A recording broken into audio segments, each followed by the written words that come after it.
All right, ladies and gentlemen, welcome back to the channel again. Thank y'all so much for coming over, man. We're back on the Grunge channel. We got classic rock songs with secret meanings. I want to see how many songs in here I've already reacted to and if I already knew the meaning. You know, when I react to music, I try to do a deep dive and really try to figure out what the song is about. So yeah, I'm excited for this, man. Again, appreciate all the love and support with you guys coming over. We ain't gonna waste no more time. Let's jump right into it. Jilted lovers, disillusioned war vets, and blood-sucking vampires. Think you know the real meaning behind some of your favorite classic rock songs? Think again. Along with the Apple II and Star Wars, the Eagles' Hotel California is one of the biggest cultural achievements of 1977. The classic track won the Grammy Award for Record of the Year and racked up millions of sales, but it still remained somewhat hard to interpret. The song's masterful use of imagery can leave a listener with too many meanings to narrow down. Thankfully, members of the band have weighed in on the hidden meaning of Hotel California. In a 2002 interview with 60 Minutes, Eagles vocalist Don Henley, who co-wrote the song, said the song was about excess and the dark underbelly of the American dream. Henley went on to note that he and his bandmates were middle-class kids from the Midwest and framed the track as their interpretation of the high life in Los Angeles. In a 2018 interview with 60 Minutes Australia, Henley further explained, "The song is simply about a journey from innocence to experience." U2 is one of the biggest bands in the world, but while it had tremendous success in Europe in the band's early days, it took 5 albums to truly top the charts in the United States. The first single from the album, The Joshua Tree, was With or Without You, a massive power ballad that remains one of the band's most iconic tracks. And it's become this, big song for us. Anyone could tell you that With or Without You is about an impossible relationship, but U2's Bono has taken a more introspective stance on its lyrics. Instead of focusing on a doomed love affair between two parties, U2's biggest hit is at least partially about two halves of Bono's personality. U2 famously kept up a brutal touring schedule that separated Bono from his family for long periods of time, leaving him in a poor mental space that led him to write the song. Speaking to Rolling Stone in 1986, he explained that he found it almost impossible to be married while touring with U2, prompting the bittersweet song.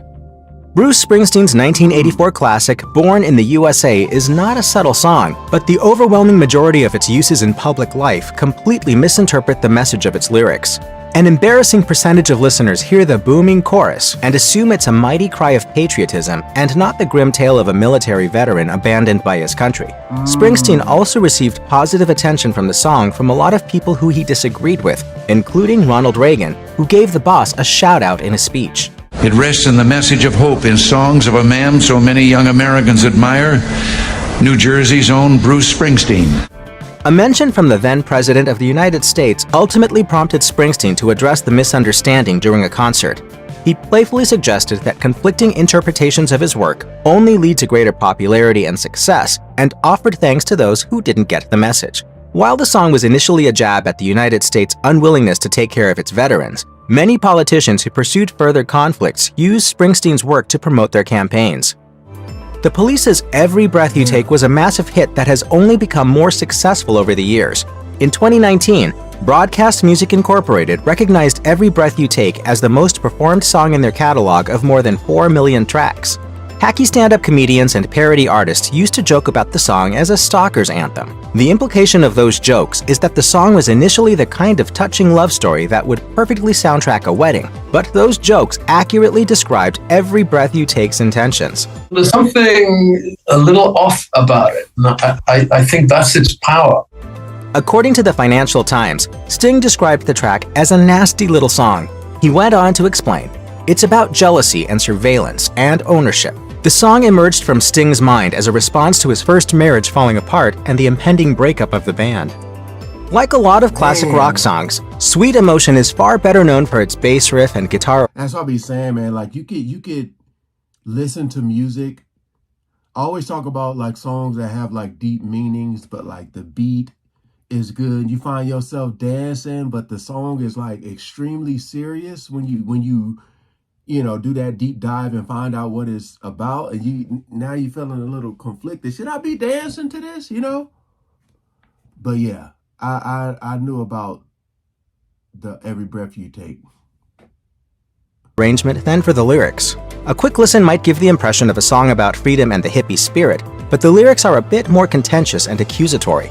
Though Aerosmith had some life success, Sweet Emotion came about at a time when clashing personalities threatened to shut the project down. One of the chief issues was guitarist Joe Perry's first wife, Alyssa. Once upon a time, lead singer Steven Tyler approached the Perry's hotel room in search of drugs. He was experiencing symptoms of withdrawal and desperate for a fix, but Perry and his wife refused to allow Tyler into their room, keeping the drugs for themselves. Allegedly, Tyler became so infuriated at his friend that he started crafting some of the hateful lyrics in Sweet Emotion. Perry, for his part, left the band in 1979, divorced Alyssa in 1982, and rejoined the band the following year. Van Halen's hit song from 1984, Panama, was an instant classic that found just about everything you could say about a car and a woman at the same time. The song's metaphor arose from an apparent accusation that lead singer David Lee Roth only wrote songs about women, partying, and cars. This prompted Roth to realize he'd never actually covered motor vehicles in his music. Panama could be about one of several cars, including the Panama Express drag vehicle he once saw in a race, or an old station wagon he had mounted in his home. The song opens with the mighty revving of a powerful engine, specifically Eddie Van Halen's 1972 Lamborghini Miura S, but that vehicle isn't the subject either. The music video also depicts a prominent car, but it still probably isn't the Panama in question. Roth has been somewhat deliberately vague about the song's real subject, but he's been very clear that it has nothing to do with the country or its signature hat. Ozzy Osbourne has definitely earned his reputation for wild stage antics. However, hardcore fans know that he's always been a family man as well as a rock star. Look at his 19... Mama, I'm Coming Home. Have I reacted to that one? Mama, I'm Coming Home. I might have, but that's not ringing the bell, that title. 1991 classic, Mama, I'm Coming Home, which should be counted as one of the great wife guy anthems. Mama, I'm Coming Home is a moving power ballad that covers Osbourne's addiction issues and the woman who stuck with him through it all, his wife Sharon. What's been your greatest moment? Meeting Sharon. In the liner notes from his 1997 compilation album, The Ozman Cometh, he stated that the song's title was the phrase he used when he'd end calls with his wife while on tour. While it's reasonable to assume that Osbourne is singing about his mother, Mama was a sweet nickname for his lovely wife. Fleetwood Mac's 1974 classic Landslide touches on the stormy relationship between guitarist Lindsey Buckingham and vocalist Stevie Nicks. While that is certainly the main underlying theme of the track, there's another key relationship in Nick's life that informed the lyrics. Nicks has discussed Landslide several times, pushing back against a variety of interpretations. In her 1998 episode of VH1's Storytellers, she told an applauding crowd that practically every one of her friends and family members assumed she wrote Landslide for them. She singled out her dad, pointing out that he did have something to do with its creation. While speaking to the Arizona Republic, she was slightly more willing to credit him, saying the song was about a father-daughter relationship. Those shifting stories suggest that the song covers complicated feelings about both relationships. Pink Floyd formed in 1965 with the initial lineup of Roger Waters on bass, Rick Wright on keyboard, Nick Mason on drums, and Syd Barrett on lead guitar. In many ways, Barrett helmed the early creative direction of the band, but he tragically had a decline in mental health that pushed him out by 1968. Floyd's 1975 album, Wish You Were Here, is often interpreted as a mournful farewell to Barrett, but the title track is about more than one thing. Wish You Were Here definitely touches on the loss and creative separation that followed Barrett's absence, but Waters also intended the song to be an introspective call to action. In a 2012 documentary entitled Pink Floyd, The Story of Wish You Were Here, he stated, "It's to encourage myself not to accept a lead role in a cage, but to go on demanding of myself that I keep auditioning for the walk-on part in the war." The song's urge to experience life and be in the trenches is as much a message to Waters as it is to any given listener. I don't know, we're just two lost souls, swimming in a fishbowl. In his rise to prominence in the 1970s, David Robert Jones was known by a lot of different names: Ziggy Stardust, the Thin White Duke, and most prominently as the legendary rock star David Bowie. However, before he went on that streak of constant reinvention, he created Major Tom, the astronaut from Space Oddity. In 1980, Bowie decided to give an update on Major Tom in Ashes to Ashes. The result was a fond farewell to both the character and 70s Bowie. Ashes to Ashes explains that Major Tom's ill-fated journey has left him alone and adrift in space, forcing him to turn to drugs. Bowie explained that Tom's absence was a creative decision to mark a conclusion for a very important decade. In Nicholas Pegg's book, The Complete David Bowie, Bowie said, "I was wrapping up the 70s really for myself. Major Tom perfectly bookended the 1970s, allowing Bowie to comfortably begin and then end the most iconic phase of his career." Cream's biggest charting hit was their 1967 classic Sunshine of Your Love, but they also scored a top 10 spot with their 1968 single White Room. Like a lot of Cream songs, the lyrics can be a bit difficult to piece together. Their imagery is striking, but the deeper meaning seems buried beneath the shadowy narrative of a mysterious blank space in the station.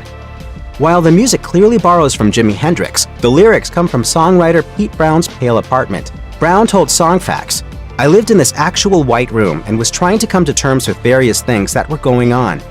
He stated that the room in question became a critical location for him, providing him a transitional space to finally break his addictions. Brown explained the outlet, "It's a place where I stopped. I gave up all drugs and alcohol at that time in 1967 as a result of being in the white room."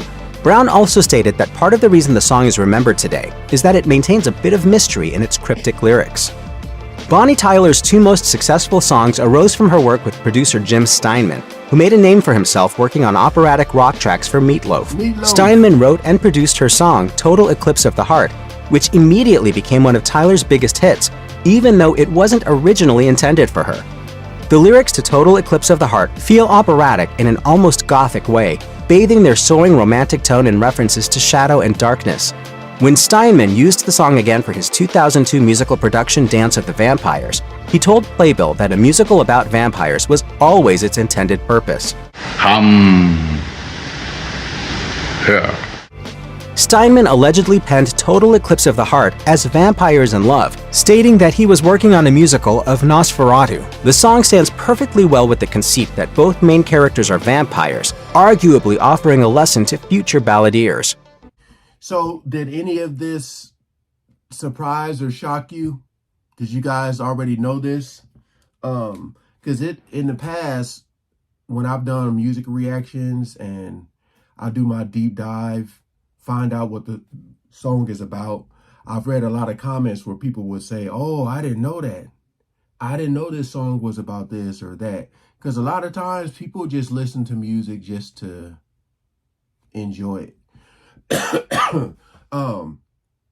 It's pretty crazy though, like how you could not even think of something, and then you find out and you're just like, wow, like, so I got a whole different, like you look at the song or the artist differently, whether it's good or bad. Some artists will have a song and they'll be admitting to them cheating or doing something bad, but you didn't even realize that because it's crazy. It's crazy. But I feel like it's very important to really grasp and understand what the lyrics are about, because you can connect to it more or disconnect. I don't know. Hey, appreciate you guys coming over. Please like, share, and comment below. Peace out.